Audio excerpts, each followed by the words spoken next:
Graça e paz, queridos irmãos, um ótimo dia a todos. Hoje, dia 17 de abril de 2025, nosso devocional diário está em Mateus, capítulo de número 9.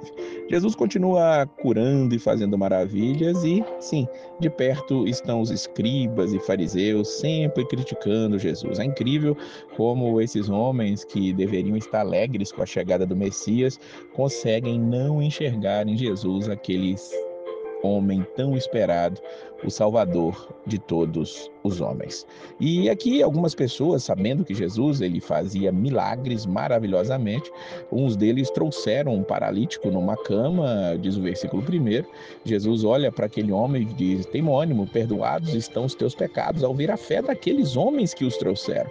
É interessante que aqueles homens que trouxeram aquele tinham fé e ali essa fé foi vista por Jesus e aquele homem teve os seus pecados perdoados. Claro, os escribas que estavam ali por perto, diz o versículo de número 3, disseram que Jesus estava blasfemando naquele momento.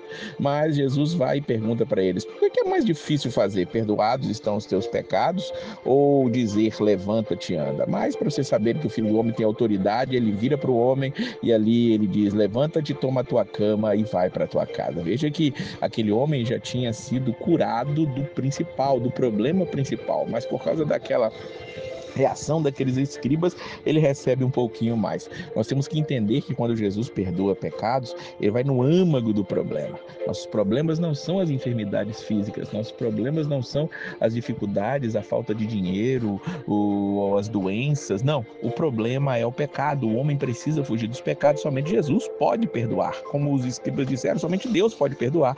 E aqui revela que Jesus é o próprio Deus. No meio do caminho aqui, Jesus vai chamar Mateus, sim, esse que escreve este evangelho. Ele era um cobrador de impostos, ele ficava na coletoria ou recebedoria, como diz a versão Almeida Corrigida Fiel que nós estamos usando esse ano aqui nos nossos comentários. Jesus vê ele assentado na recebedoria e chama Mateus e diz: segue-me. Ele levanta e segue Jesus, diz o versículo número 9. Mateus dá uma festa, e nessa festa que eles dão, estão ali muitos publicanos, pecadores, e todos já juntos ali com Jesus. Jesus vivia no meio desses pecadores. Ele não se chafurdava na lama do pecado, mas vivia no meio deles, porque era estes que precisavam ser tratados, perdoados e ali consertados por Jesus, digamos assim. Esses publicanos eram cobradores de impostos, pessoas que eram ali arregimentadas pelo Império Romano e muito mal vistas pelo povo judeu. E ali Jesus come com eles. E ali os fariseus, claro, que estão sempre ao redor. Os fariseus gostavam demais de Jesus, estavam sempre perto dele, mas sempre para criticar e tentar achar uma falha em Jesus. Eles perguntaram no versículo 11: por que o vosso mestre come com publicanos e pecadores? Mas eles não responderam. O que respondeu foi o próprio Jesus. Ele diz: não necessitam de médicos sãos, mas sim os doentes. Jesus veio chamar os pecadores ao arrependimento. Pessoas autossuficientes nunca vão reconhecer que precisam de Jesus. É isso que ele está dizendo ali. Outros discípulos ali também, agora sem ser os fariseus, vão fazer uma pergunta a Jesus, discípulo de João, João Batista, aquele que vivia no deserto, que foi o precursor da chegada do Messias, que anunciou Jesus e batizou o próprio Jesus. Ainda havia discípulos dele e muitos outros existiram ainda durante muito tempo. E aí eles vão chegar e perguntar: por que jejuamos nós e os fariseus, muitas vezes teus discípulos não jejuam? Jesus vai dizer: podem porventura andar tristes os filhos das bodas enquanto o esposo está com eles? Dias, porém, virão em que lhe será tirado o esposo e então jejuarão. Os discípulos de João, que viviam uma vida ali de jejuns, de orações, eles estavam achando estranho, porque os discípulos de Jesus só viviam em banquetes, só viviam comendo, bebendo junto com o seu mestre ali. Jesus, o noivo está com eles têm que celebrar realmente, mas vai chegar o dia que terão que jejuar, e esse dia foi justamente depois da ascensão de Jesus, em que até hoje nós, como servos de Cristo, jejuamos constantemente até a volta dele. Então, nesse meio tempo ainda, Jesus, depois de ter chamado Mateus, ele agora é convocado ali por um chefe de uma sinagoga chamado Jairo. A filha dele está doente, está morta, está quase morrendo, e Jesus diz: que eu iria com ele. Jesus se colocou à disposição daquele homem para ir até a sua casa e ele seguiu e os discípulos foram com ele, diz o versículo de número 19.